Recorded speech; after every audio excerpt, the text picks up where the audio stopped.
क्योंकि अपने आप सब जानते हैं कि गुरु के बारे में, गुरु के कार्य के बारे में हरि हरि अनंत, हरि कथा अनंता है कि नहीं। तो मैं उसमें नहीं जाऊंगी। ये जो प्रोजेक्ट है ये हरियाणा गवर्नमेंट की तरफ से हमारी संस्था को मिला है RKVY के अंतर्गत, जिसमें हम 3 डिस्ट्रिक्ट को, जिंद, झज्जर और गुड़गांव, उसमें 1500 फार्मर को हम प्राकृतिक खेती का 2 दिवसीय ट्रेनिंग जो हमें आता है वो हम सिखा के जाएंगे, बता के जाएंगे। अच्छा, इस ट्रेनिंग का बेनिफिट ये है कि आप सबसे पहले ये जानेंगे, बहुत सारे लोग यहाँ पे कर रहे हैं, क्योंकि हमारे यहाँ पे कृषि रत्न से सम्मानित भीम सिंह जी हैं, जो मतलब हमारे ऑर्गेनाइजेशन से भी टीचर हैं और अपने आप में एक आइकॉन है इस प्राकृतिक खेती में। मतलब पूरी इंडिया में इनको लोग जानता है, हर जगह से। इंडिया क्या, मैं तो कहूँगी कुछ विदेशों में भी कुछ ऐसी जगह है जहाँ इनको लोग जानते हैं, इनका फोटो शेयर करते हैं। इनके पास तक नहीं आता है लेकिन हमारे पास आता है, नीदरलैंड से और बहुत ऐसी जगह से आता है फोटो। तो ये अपने आप में एक उदाहरण है इस क्षेत्र में, इस काम में, और काफ़ी इज्जत है जहाँ भी ये सामान देते हैं, चाहे जहाँ पे इनका ये है वो मैंने देखा है। और मैं इनकी पत्नी को भी बहुत तहे दिल से शुक्रिया अदा करूंगी, बहन जी को, कि जितनी बार भी मैं आऊँ हूँ प्राइज़ लेने ये भले जाते हूँ, लेकिन उसके पीछे की जो मेहनत है वो भाभी जी की है, ये मैं मानती हूँ। मतलब हर चीज़ में मैं तो उनके लिए एक बार जोरदार तारीफ। तो मैं एक बार मतलब भारत में 85% लोग अभी भी खेती या खेती पे आधारित जो भी चीज़ें हैं, चाहे वो मशीन बनाने का हो, चाहे वो अनाज को प्रोसेस करने का हो, चाहे कुछ भी काम हो, उसी से रिलेटेड काम में लोग काम करते हैं। बाकी सिर्फ 15% में बाकी काम होता है। 85% आदमी खेती पे ही निर्भर है। और एक सिंपल चीज़ कहा जाता था कि भारत सोने की चिड़िया है, कहते थे, हम सब अपने स्कूल में पढ़े हैं। और भारत एक कृषि प्रधान देश था, अभी भी है। ये 2 लाइन था ना, हम लोग सब अपने बच्चों, हमारे किताब में लिखा हुआ था। आपको लगता है कि दोनों मिला जुला है कि जब कृषि प्रधान था तभी सोने की चिड़िया थी। मतलब सबसे ज़्यादा प्रॉस्पेरिटी, धन, समृद्धि जो भी था वो उस समय था जब हम सबसे ज़्यादा कृषि पे थे और सबसे ज़्यादा जब हम प्राकृतिक खेती करते थे। आज मतलब 1970-65 के पहले तो हम ये जानते भी नहीं थे, ये केमिकल डालो, ये डालो, वो डालो। हम प्राकृतिक ही खेती करते थे। उसमें जो भी कहिए कि पॉपुलेशन बस्ट हो गया या फिर हम 2 तरह के चीज़ों में बट गए। सिंपल कहानी ये थी कि हम इस तरह से बट गए, हम अंग्रेजों के जाने के बाद उनकी दी हुई शिक्षा पद्धति और तरीके में इस तरह से बट गए कि अपनी पुश्तैनी, अपनी पारंपरिक चीज़ों को छोड़ते चले गए। मतलब उन्होंने 2 ही चीज़ पे सबसे ज़्यादा हमारे हमला करके गए थे। एक थी हमारी शिक्षा पद्धति, वो हमारे गुरुकुल को ख़त्म करके चले गए थे, और वो हमारी देशी गाय को मार के चले गए थे। बड़ा बंगाल में ये स्लॉटर वाला जो चीज़ हुआ था, वो 2 चीज़, क्योंकि उनको पता था कि इनकी गुरुकुल पद्धति से इनकी जो परिवार का जो नींव है, जो समाज का नींव है, उसको तोड़ना आसान नहीं है। और अगर देसी गाय है तो इनकी खेती से जीतना पूरी दुनिया में आसान नहीं है, असंभव है। तो ये जाते जाते मतलब देश छोड़ना पड़ा, लेकिन जाते जाते हमारा 2 चीज़ खराब करके वो चले गए।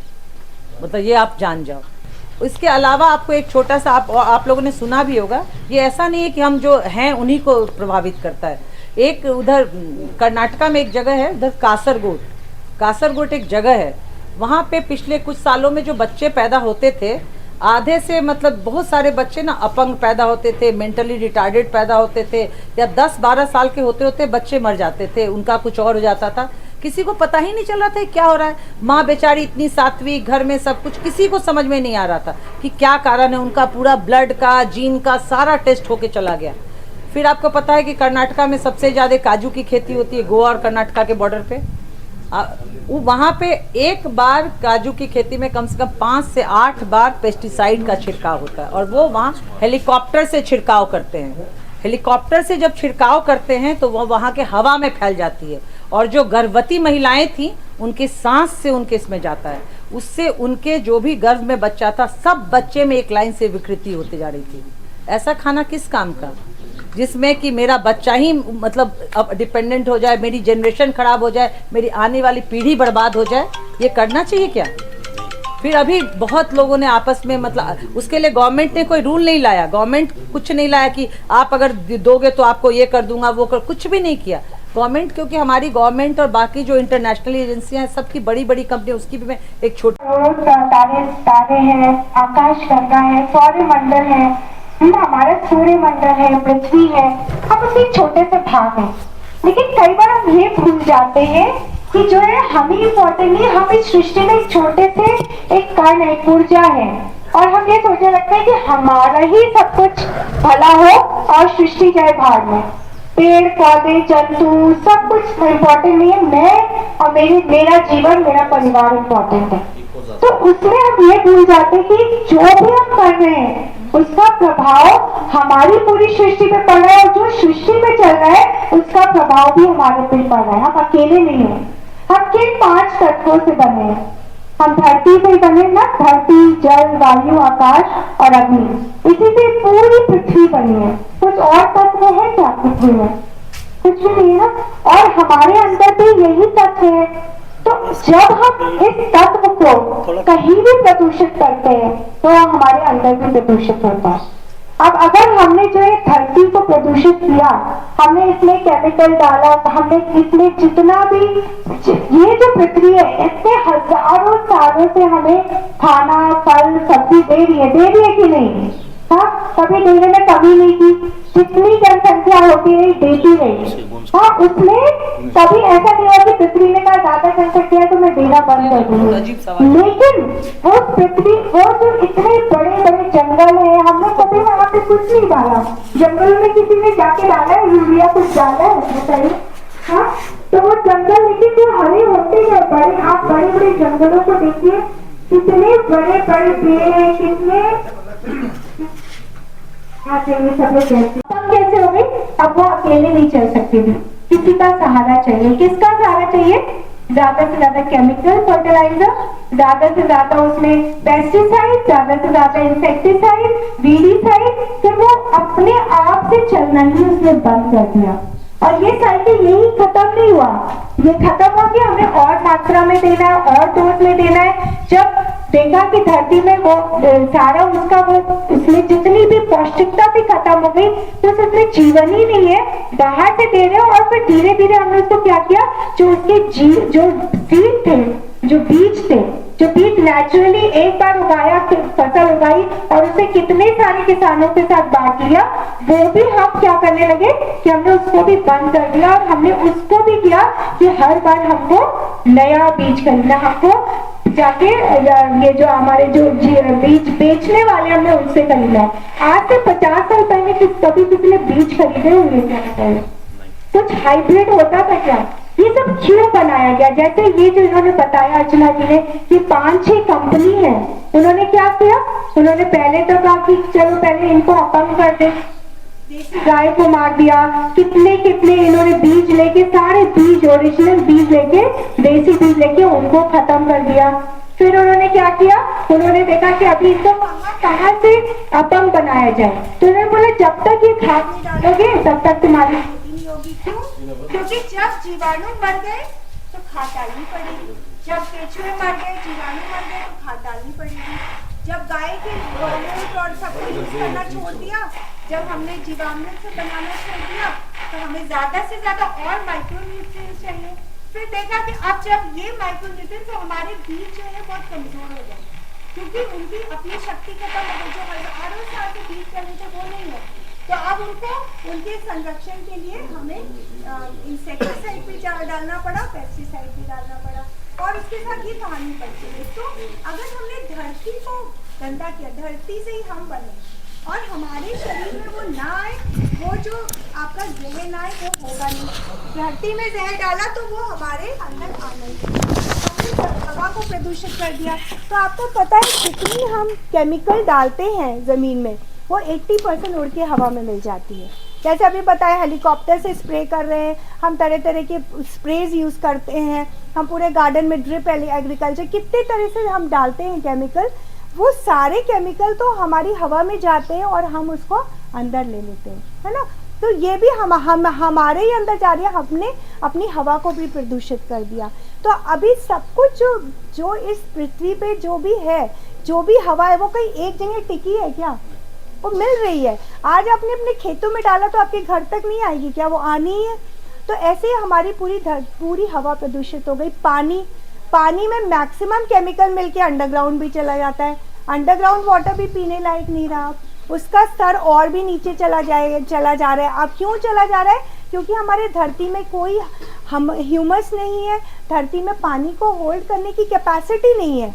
जब आपने धरती को बिल्कुल ऐसा कर दिया कि उसमें कोई जीवाणु नहीं है, कुछ भी उसमें ताकत ही नहीं है पानी को होल्ड करने में, और जब तक ह्यूमस नहीं होगी, जीवाणु और इस तरह के जो हमारे नेचुरल बैक्टीरिया, फंगस, मित्र कीटाणु नहीं होंगे, तो वो सारा पानी बह जाता है।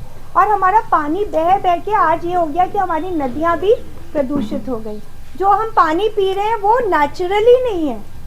जो आज हम पानी पी रहे हैं, जो केमिकल भी ट्रीट होके शहरों में भी आ रहा है, उसमें वो तत्व नहीं है, मिनरल्स नहीं है, वो एकदम क्लीन, वो इतना साफ हो गया है कि उसमें कुछ भी पीने को, कुछ भी पौष्टिकता नहीं है पानी में। फिर हमारी जो है हमने आकाश तत्व, ये आकाश में ही सब कुछ है, आकाश तत्व को भी कर दिया।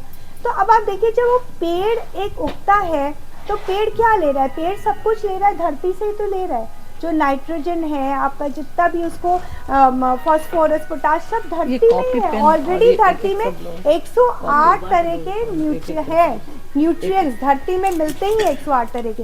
एक पेड़ को जीने के लिए कितना चाहिए? 108 तरह के न्यूट्रिएंट्स चाहिए। अब ये सारे न्यूट्रिएंट्स हमारी धरती में ऑलरेडी हैं। जब एक पेड़ है, वो सबसे, कोई दुनिया में अपना खाना बना सकता है पेड़ों के अलावा? बताइए, दुनिया में कोई, हम जो खाना बना रहे हैं वो क्या बना रहे हैं? पेड़ों से लिया हुआ। तो इस पूरी सृष्टि में खाना सिर्फ ये पेड़ बना रहे हैं अपने पत्तों में। इन पत्तों में हर समय 4.5 स्क्वायर फीट में जो है, मतलब इतने 1 स्क्वायर फीट में 4.5 ग्राम खाना हर दिन बन रहा है। ये कोई भी और नहीं कर सकता है। लेकिन पेड़ ही कट गए, पेड़ हमने काट दिए, तो क्या हुआ? हमने ये देखा कि हम सृष्टि से ज़्यादा इम्पोर्टेंट है। इस सृष्टि को ख़त्म करो, बस हमें जिंदा रहना है। उसमें हमने सारे तत्वों को खराब कर दिया। तो जब पृथ्वी, ये पूरे पत्ते खाना बना रहे, फूड फैक्ट्री है, और ये कहाँ से ये ले रहे हैं? क्या सारा नाइट्रोजन ले रहे हैं? नाइट्रोजन पूरा फ्री मिल रहा है। पहले क्या क्या चाहिए? देखिए, पहले स्तर पे हमें पेड़ों को चाहिए कि हमारे कार्बन, हाइड्रोजन और ऑक्सीजन। वो 98.5% किससे बनता है पेड़? कार्बन, हाइड्रोजन और ऑक्सीजन। ये सब कहीं बाहर से मिलते हैं या फ्री मिलते हैं? बताइए। ये ऑलरेडी है हमारी सृष्टि में। तो जंगलों में जाके कोई पेड़, जो बड़े बड़े पेड़ उग रहे हैं, किसी ने डाला है क्या? ये सब नहीं डाला है। फिर दूसरा हमें क्या क्या है? नाइट्रोजन, फास्फोरस, पोटाश, ये भी हमें धरती से मिल रहा है। फिर हमें आया हमारा ये जो है मैग्नीज, CGS। हाँ, तो हमने अपना कार्बन भी हमें धरती से मिल रहा है, मैग्नीशियम भी धरती से मिल रहा है, और हमें जितने भी प्रोडक्ट 99% और जो चाहिए सब धरती में ही है, कोई भी बाहर से नहीं हमें चाहिए। लेकिन आज हमने अपंग कैसे हो गए कि जब ये पूरे हमारे धरती से ख़त्म कर दिए गए, और ये धरती में है, और हमारी जब हम देसी गाय का गौमूत्र यूज़ करते हैं, देसी गाय का जीवामृत यूज़ करते हैं, तो उसमें जो 108 उनके जो जीवाणु हैं, वो हमारे इस धरती में 108 जो तत्व हैं उनको हमें लेने में मदद करते हैं। तो जितना भी हमारा ये जो 98.5% है जो हम ये यूज़ कर रहे हैं, हमारा हाइड्रोजन, कार्बन और ऑक्सीजन, ये और नाइट्रोजन, ये सारा हमें धरती से ही मिल रहा है। साथ में अगर हम देखें तो हमारा जो पानी तत्व है, पानी तत्व में भी इतने न्यूट्रिशन है, इतना धरती के लिए है, लेकिन उसको भी जब इतना केमिकल इन्फेस्टेड हो गया है, तो आज जो हमारे जो पेस्टिसाइड, इससे क्यों कमज़ोर हो गया है पेड़? क्योंकि उसको शुद्ध ना हवा मिल रही है, ना उसको शुद्ध पानी मिल रहा है, ना शुद्ध उसको धरती मिल रही है। तो सबसे ज़्यादा ज़रूरी क्या है कि हम इस पूरे क्लच, ये जो हमारे ऊपर एक क्लच आ गया है कि ये जो हम पूरे 5 तत्वों से जो हमारा शरीर बनाए पर हमारी धरती बनी है, उसको हम समझें और उसको शुद्ध करें। तो हम कैसे शुद्ध करेंगे? हमारे पानी तत्व को अगर शुद्ध करना है, हमारी धरती को शुद्ध करना है, हवा को शुद्ध करना है, तो हमें क्या करना है? हमें सबसे पहले करना है कि अपने जितने भी ये जो आर्टिफिशियल केमिकल है, इनको यूज़ करना बंद करना है। क्योंकि इनके उपयोग से, आप सोचिए, एक अंगूर है, अंगूर में 17 बार केमिकल का स्प्रे होता है, 17 बार पेस्टिसाइड डाला जाता है, और वो पेस्टिसाइड क्या हमारी बॉडी में जाके नहीं मार, जो पेस्टिसाइड कीटाणुओं को मार रहा है, जो आपके इंसेक्ट्स को मार रहा है, वो हमें नहीं मारेगा क्या, बताइए? हाँ, जो उनको मार रहा है तो वो हमारे लिए उतना ही घातक होगा। तो जो चीज उनको इतना नुकसान कर रही है, आप कॉकरोच के लिए स्प्रे करिए तो कॉकरोच को कम नुकसान कर रहा है, हमें ज्यादा कर रहा है ना। ऐसे ही जितनी चीजें ये हम डाल रहे हैं, ये हमारे सांस के द्वारा, पानी के द्वारा, खाने के द्वारा हमारे शरीर को रोगों से ग्रस्त कर रहे हैं। साथ में जो हाइब्रिड सीड्स है, हाइब्रिड सीड और कमज़ोर हो गए क्योंकि उनमें अपने से लड़ने की शक्ति नहीं है। और हर बार आपको नए हाइब्रिड सीड खरीदवाएंगे, फिर उसके साथ नए नए पेस्टिसाइड, नए नए इंसेक्टिसाइड, और जीएमओ उसके ऊपर भी है। जीएमओ नेचुरली नहीं है। हम जानते हैं कि जीएमओ सीड, तो हम बीजों पे और आगे बात करेंगे। तो ये पूरा जो इस सृष्टि का जो ईश्वर ने जैसे संरचना की है, हम उसे जितना ज़्यादा खिलवाड़ करेंगे, उतना ही हम अपने ही ऊपर एक फांसी का फंदा लगा रहे हैं, अपने ही पैरों पे कुल्हाड़ी मार रहे हैं। तो जो ये सारे तत्व नेचुरल हमारे को धरती ने दिए हैं, और इसका प्रमाण है हमारे जो जितने जंगल हैं, जितने हमारे ऐसी जगह जहाँ कोई कभी इंसान गया ही नहीं है। अमेज़न फॉरेस्ट, दुनिया का सबसे बड़ा फॉरेस्ट, कितना घना है, वहाँ कभी किसी ने खाद दी है क्या? वही क्या, पत्ते, पेड़, फूल सब गिरते हैं और उसी से खाद बनती है और वही ज़्यादा रिसाइकिल होती है। तो हम भी यही कर रहे हैं। साथ में क्या है, अभी हमारे साथ ये अच्छा है कि ये जो रिसाइकिल हो रहा है, जब हम जीवामृत वगैरह बनाते हैं देसी गाय के गोबर से, तो वो हमारे लिए और भी ज़्यादा कई गुना फ़ायदेमंद हो जाता है।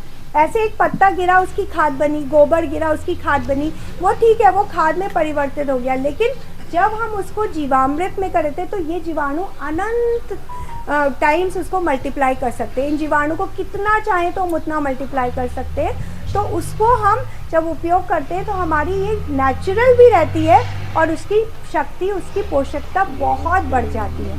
तो आज हम बात कर रहे हैं कि हमने अपने, पहली बात तो ये पूरी सृष्टि में ये 5 तत्व हैं जिनसे सृष्टि बनी है, हम बने, पेड़ बने। दूसरा, ये सृष्टि ऑलरेडी जितने भी न्यूट्रिएंट्स चाहिए, है ना, चाहे हमें अपना जो है nitrogen, phosphorus, carbon, oxygen, hydrogen जो चाहिए, सब कुछ नेचुरल, 99 जो माइक्रो न्यूट्रिएंट्स है वो भी नेचुरल मिल रहा है। और ये 98.5% तो ये सारा फ्री मिलता है हमें, नाइट्रोजन, हाइड्रोजन, कार्बन सब फ्री मिल रहा है। 1.5% जितने भी माइक्रो न्यूट्रिएंट्स हैं वो भी हमारे जीवाणु, जब हम जीवामृत डालते हैं, घन जीवामृत, तो वो भी उपलब्ध करा देते हैं पेड़ों को। तो हम क्यों केमिकल फार्मिंग के लिए जाएं? हमें क्या करना है, थोड़ा सा क्या करना है, परिश्रम करना है। क्यों आदत क्या पड़ गई है, केमिकल लाए, यूरिया लाए और डाल दिया, कुछ लाए स्प्रे कर दिया, क्योंकि उन्होंने हमारे पूरे माइंड को एकदम प्रदूषित कर दिया है। कहते थे भारत की धरती सोना उगलती है। क्या सोना उगलती है? वो क्या ब्लैक गोल्ड था? वो सोना यही उगलती थी कि उसमें इतनी पौष्टिकता था कि पहले हमारे गांव, आज से कुछ साल पहले ही हमारे गांव इतने अपने आप में पूर्ण होते थे, इतने समृद्ध होते थे कि वहाँ से कहते थे कि भाई दूध की नदियाँ होती थी, दूध, दही, मक्खन, सब्जी, फल शहरों में जाता था और शहरों से पैसा आता था। तो लेकिन आज क्या हो रहा है, क्योंकि आज हमारी एग्रीकल्चर ख़त्म कर दी गई है, हमारी खेती को बिल्कुल, खेती की जो धरती की पौष्टिकता ख़त्म कर दी गई है, धरती की उर्वरकता ख़त्म हो गई है और आज केमिकल डाल के धरती बंजर हो चुकी है। यहाँ पे अब बीमारियाँ बढ़ने लगी, जहाँ खेतों में कहते थे कोई बीमारी नहीं होता, 100 साल तक लोग जीते, बीमार नहीं होते, बीमारियाँ बढ़ गई। और आज इसी कारण क्या हो गया कि आज की यंग जनरेशन गांव में नहीं रहना चाहती। हमारी सबसे बड़ी अब ये दुख की कथा ये है कि हमारे यंग बच्चे शहरों में जाते हैं, यहाँ गांव में उनके बड़े बड़े खेत हैं, बड़े बड़े घर हैं, उसको छोड़ के वो शहरों में एक छोटे छोटे कमरों में रहते हैं, कहीं कहीं ढाबे चलाते हैं, कहीं छोटी छोटी नौकरियां करते हैं और वहाँ के पोल्यूशन में रहते हैं, लेकिन गांव में नहीं रहना चाहते क्योंकि उनको लगता है कि खेती में कोई हमें फ़ायदा नहीं। इस मानसिकता को दूर जब तक नहीं करेंगे तो आज से 20 साल बाद क्या होगा कि हमारे देश में हमें खाना ही उगना बंद हो जाएगा, हम सारा इंपोर्ट करना पड़ेगा कि नहीं? हाँ, जिस धरती, जो एक कृषि प्रधान देश है, जहाँ की धरती सोना उगलती है, जो सोने की चिड़िया थी वो ऐसी हो जाएगी, सारी दुनिया से केमिकल से उगा खाना मंगाएगी और हम और भी अपंग होते जाएंगे और भी गरीब होते जाएंगे। तो ये एक ऐसा समय आ गया कि एक नई हमें ऊर्जा डालनी है खेती में, हमारी कृषि में नई ऊर्जा डालनी है, एक नया तरह का जीवन लाना है हमें। जो हमारी सालों पुरानी पद्धति है, जो गौ आधारित खेती है, उसको वापस लाना है, जो नेचुरल जैविक खेती है उसको वापस लाना है। और हमारे उन बच्चों को, जो बच्चे ये सोचते हैं कि अरे कुछ नहीं होना, इसमें तो कुछ नहीं, यहाँ तो खेती नहीं होएगी, कुछ प्रॉफिट नहीं, उसको, उनको एक मानसिकता को बदल के, और हमारे प्रधानमंत्री जी इस क्षेत्र में कर रहे हैं। लेकिन कोई भी रिवोल्यूशन फास्ट नहीं होता, स्लो होता है। जो गलत काम होता है ना वो फास्ट हो जाता है। आज किसी को मारना पीटना है तो आप एक दिन में ख़त्म कर सकते हैं, लेकिन किसी को पैदा करना है बच्चा तो 9 महीने लगते हैं ना।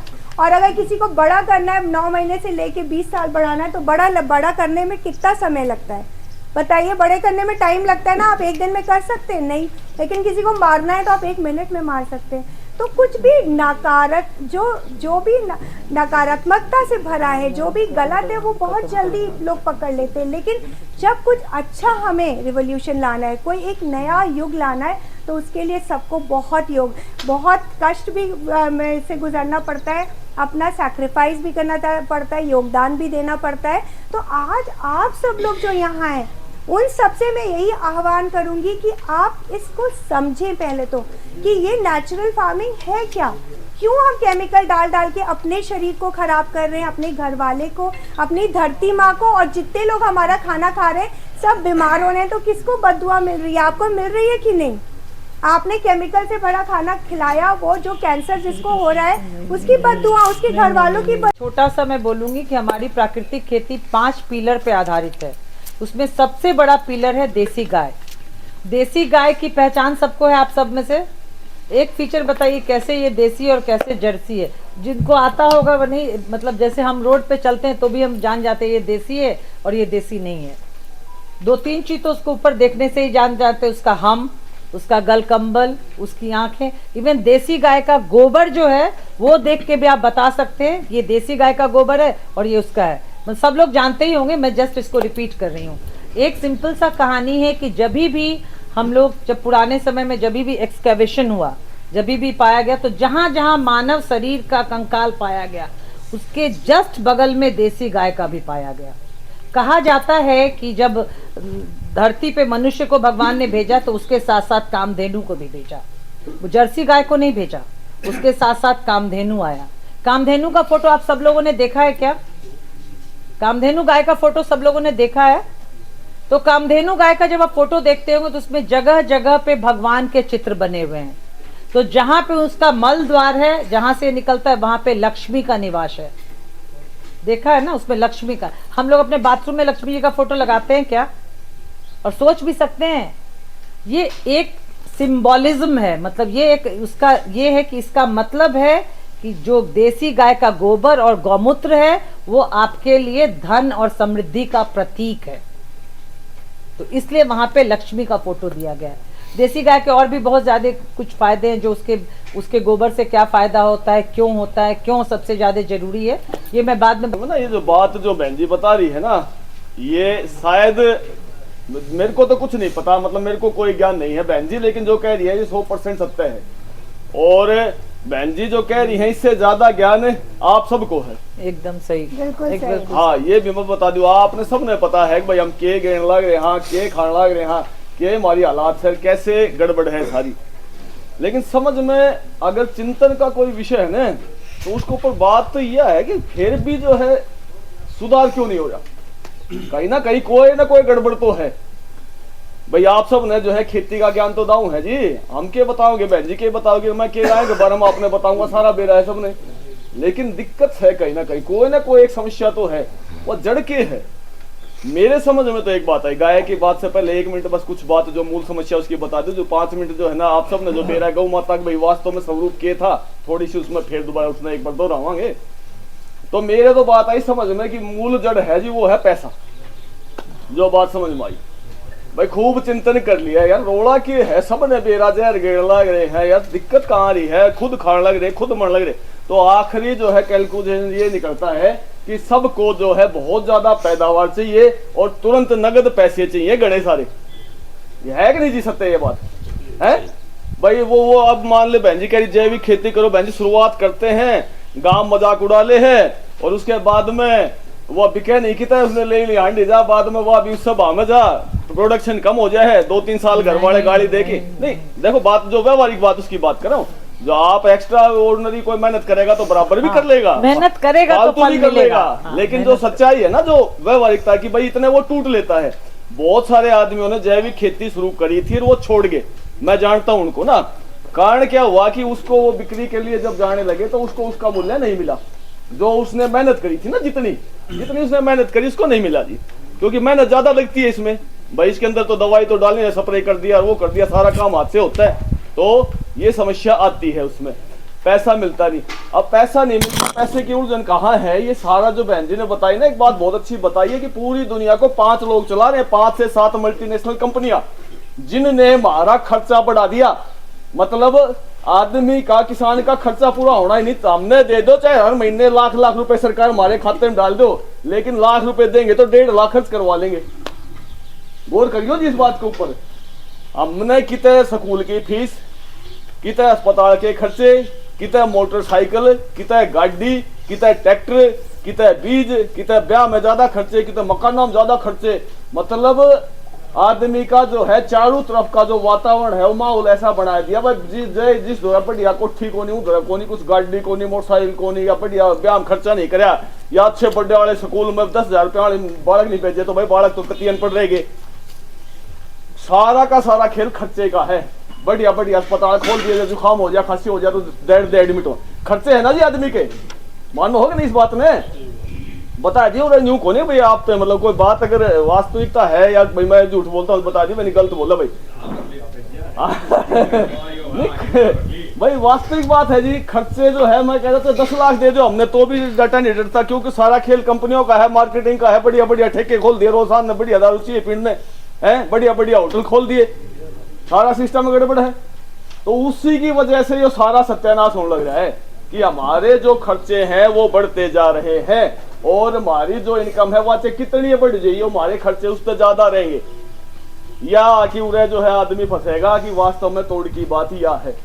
जाए कैसे षड्यंत्र सारा अगर बताने लग जाओ तो कई घंटे लग जाएंगे। हमारा हर घर में कैंसर होना तय हो चुका है, कोई घर नहीं बचेगा जिसमें कैंसर नहीं होगा। ये भी होंगे ना गांव में 20-30 आदमी अगर तो, और आने वाले समय में देख लेना कोई घर नहीं बचेगा, छोटे छोटे बच्चों को कैंसर होगा, हार्ट अटैक जाएंगे, बैठे बैठे बालक भी बैठे बैठे जा रहे हैं आज के दिन।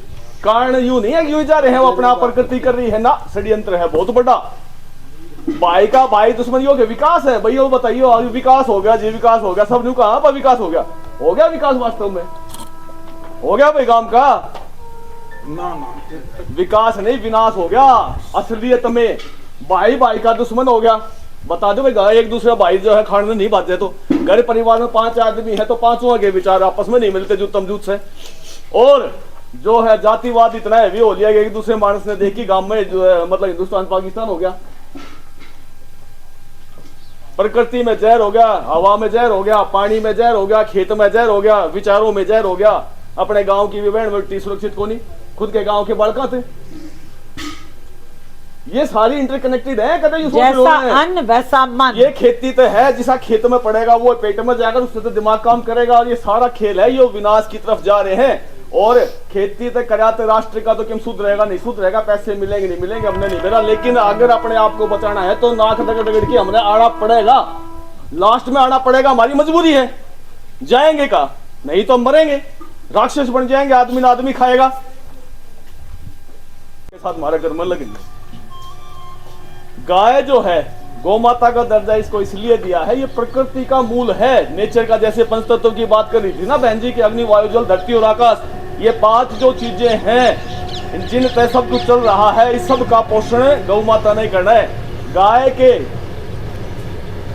के गोबर और गौमूत्र में अनंत गुण है। अगर ये धरती है ना, इस धरती के अंदर आप कुछ भी गिरते रहो, इस धरती में जहर बनता रहेगा, चाहे तुम भैंस का गोबर घेर लो, पत्ते घेर लो और किम घेर लो, कुछ भी घेर लो, गाय की पगफेरी नहीं हुई और गाय का गोबर और गौमूत्र इस धरती में नहीं गिरा जब तक ये जो है धरती जहरीली रहेगी। भगवान ने गुण दिए हैं वो अपना आप ही ना दिए परमात्मा ने, कि भाई उसके अंदर इतनी पॉजिटिविटी दी है गौ माता के शरीर के अंदर, इस पूरी सृष्टि के मूल में गौ माता। सम्मानित किसान भाइयों, हमारे बीच में आज आए हुई बहुत महान हस्तियां, हमारी बहन अर्चना झा जो आर्ट ऑफ लिविंग से जुड़ के और इस धरती को, खाने को, इन सब को बचाने में उनके साथ आई हुई हैं, सविता भटानी जी बहन जी, और प्रदीप गोपालक जो आजकल गो क्रांति मिशन पूरे हरियाणा प्रदेश में गायों की सेवा के लिए ये अपने आप को सर्वस्व कुर्बान किए हुए हैं। और हमारे सतवीर जी गोरिया, हमारे बहुत ही सबसे पहले किसान डीगलगांव से तेज सिंह जी, इनके लिए तालियां बजाएं सभी। सबसे पहले किसान, जैविक प्राकृतिक खेती के सबसे पहले किसान इनके साथ, हाँ ये साथ इनके बगैर काम नहीं चलता। हाँ ये भी वही तो बोले, सतवीर जी जहाँ महिलाओं की हाथ, जहाँ शिव के साथ जब शक्ति होता है तभी चीजें बढ़ती है। हमारे यहाँ हमारे बीच में भाई मास्टर जी हमारे ज्ञानचंद जी हैं, इनके साथ भी और आए हुए हैं, और हमारे सभी वरिष्ठ यहाँ पहुँचे हुए साथियों, हमारे पत्रकार साथी, हमारा बहुत ही आदरणीय भाई मुकेश शर्मा जी। मैं ये बात बताऊं कि ये कोई छुपी हुई बात नहीं है। जब देश आजाद करने के लिए हमारे महान क्रांतिकारियों ने अपने आप को बलिदान किया और काफी लंबे समय तक लड़ाई लड़ी। किस लिए लड़ी? आने वाली पीढ़ी को बचाने के लिए, कि हमारी आने वाली पीढ़ियां जो है वो बच सकें और वो पल बढ़ सकें, अपना विकास कर सकें। इसलिए वो हमारे बलिदान देने वाले शहीदों ने इस देश को आजाद करवाया। आज वही स्थिति है। आज कृषि के क्षेत्र में, आज खेती के, आज खाने के, आज भूमि को बचाने के, पानी को बचाने के लिए हमारे आने वाली पीढ़ियों के लिए बहुत बड़ा खतरा पैदा हो गया। एक समय था जब क्रांति आई थी कि भाई हरित क्रांति लेके आनी होगी, देश में अनाज कम होता था।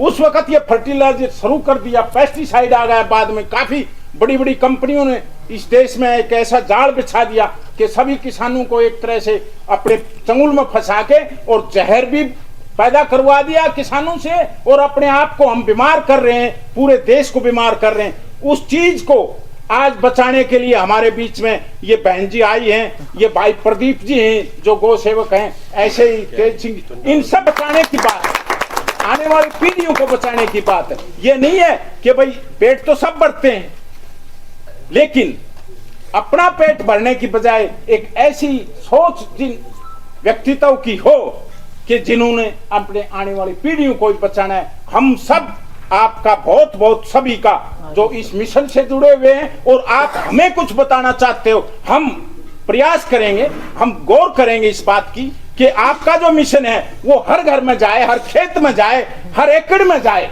ये हमारा प्रयास रहेगा बहन जी। और मैं पुनः अपने जो 5, 7, 10 लीटर 12 लीटर दूध की बात कर रहा है ना, कम से कम 50 लीटर दूध देती थी। एक आदमी के हिस्से में कम से कम 60 गाय होती थी।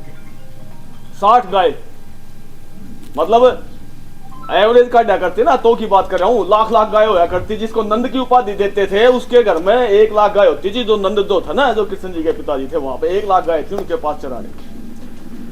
और गौमूत्र मतलब यह जो है गौ माता 50 लीटर दूध कैसे देती थी, इसका कारण बताऊं भाई, क्यों था उसका पूरा का पूरा रीजन।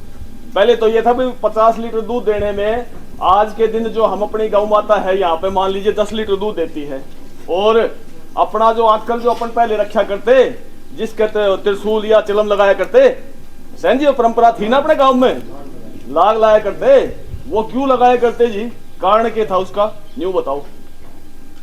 उसका कारण ये था कि वो बढ़िया नस्ल का नंदी है, कहीं ना कहीं अपनी नस्ल से मैच नहीं करता, ब्लड रिलेशन जो है इसका दूसरा है। दूसरे गांव से खागड़ लाया करते, उसने 20-30 कोस दूर से लाया करते और अपने गांव में छोड़ा करते, और 3 साल बाद उसने गाल दिया करते, दूसरा लाया करते। ये परंपरा थी। उसका सम्मान किया जाता था, उस नंदी का ना, वो उस खागड़ का, भाई ये हमारे गांव की नस्ल संवर्धन का मेन कारण है। अब जो गाय 10 लीटर दूध देती है ना जी, उस गाय को अगर जो खागड़ है उसकी माँ 20 लीटर दूध देती है मान ले, उनको क्रॉस करवा दिया तो जो उनकी बछिया होगी वो आओगी लगभग 15 लीटर की। भाई 10 लीटर तो दिया गाय ने दूध और 20 लीटर दिया खागड़ की माँ ने दूध, दोनों को मिला दो तो वो उसका 30 का आधा आ गया 15। यूं जो है उसका नस्ल संवर्धन